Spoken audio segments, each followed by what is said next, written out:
আন এক সূৰ্য আকাশৰ সূৰ্যৰ বিকল্প হ'ব HL2M প্ৰকৃতিক প্ৰত্যাহ্বান ড্ৰেগনৰ বিজ্ঞান প্ৰযুক্তিৰ উন্নয়নৰ লগে লগে বিজ্ঞানীসকলৰ চমৎকাৰী আৱিষ্কাৰে অধিক সহজ কৰি তুলিছে মানুহৰ জীৱন ধাৰণ প্ৰণালী বিজ্ঞানৰ বহু আৱিষ্কাৰৰ দ্বাৰা প্ৰকৃতিক প্ৰত্যাহ্বান জনাই আহিছে বিজ্ঞানী মহলে এইবাৰ প্ৰকৃতিক পোনপটীয়াকৈ প্ৰত্যাহ্বান ৰঙা চীনৰ শেহতীয়াকৈ চীনে সাজি উলিয়াইছে এটা কৃত্ৰিম সূৰ্য এই কৃত্ৰিম সূৰ্যটোৰ নাম HL2M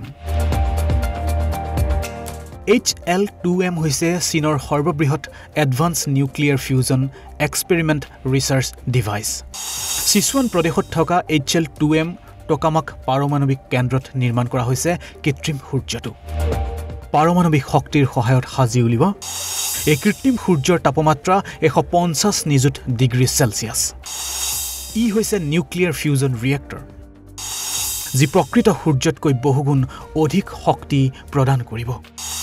প্ৰকৃত সূৰ্যতকৈ 10 গুণ অধিক শক্তিশালী এই কৃত্ৰিম সূৰ্যটো অৰ্থাৎ প্ৰকৃত সূৰ্যতকৈ 10 গুণ অধিক তাপ আৰু পোহৰ দিব সূৰ্যটোৱে পাৰমাণৱিক ফিউজনৰ মাধ্যমেৰে সৃষ্টি কৰা এই সূৰ্যই প্ৰকৃত সূৰ্যৰ পৰিপূৰক হিচাপে কাম কৰিব পাৰিব বুলি আশা কৰা হৈছে 2006 চনত চীনত আৰম্ভ হৈছিল কৃত্ৰিম সূৰ্য নিৰ্মাণৰ প্ৰকল্পৰ কাম দক্ষিণ পশ্চিম পদাৰ্থ বিজ্ঞান প্ৰতিষ্ঠানৰ বিজ্ঞানীসকলে চীন ৰাষ্ট্ৰীয় নিউক্লিয়াৰ কৰ্পোৰেচনৰ সৈতে যুটীয়াভাৱে জড়িত হৈছে এই প্ৰকল্পত এই প্ৰকল্পটোৰ মুঠ ব্যয় $22.5 বিলিয়ন কৃত্ৰিম সূৰ্যৰ কাৰ্যকলাপত ব্যৱহাৰ কৰা হয় শক্তিশালী চুম্বকীয় ক্ষেত্ৰ নিউক্লিয়াৰ ফিউজনৰ সহায়ত প্ৰস্তুত কৰা সূৰ্যটো এই প্ৰণালীৰ যোগেৰে নিয়ন্ত্ৰণ কৰা হ'ব চীনৰ সংবাদপত্ৰৰ মতে চীনে সম্পূৰ্ণ কৰিছে এই কৃত্ৰিম সূৰ্যৰ নিৰ্মাণৰ কাম বিজ্ঞানীসকলৰ মতে এটা সময়ত সূৰ্যৰ শক্তি কমি আহিব আৰু সূৰ্যৰ মৃত্যু ঘটিব তেতিয়াই হয়তো প্ৰয়োজন আহি পৰিব এটা কৃত্ৰিম সূৰ্যৰ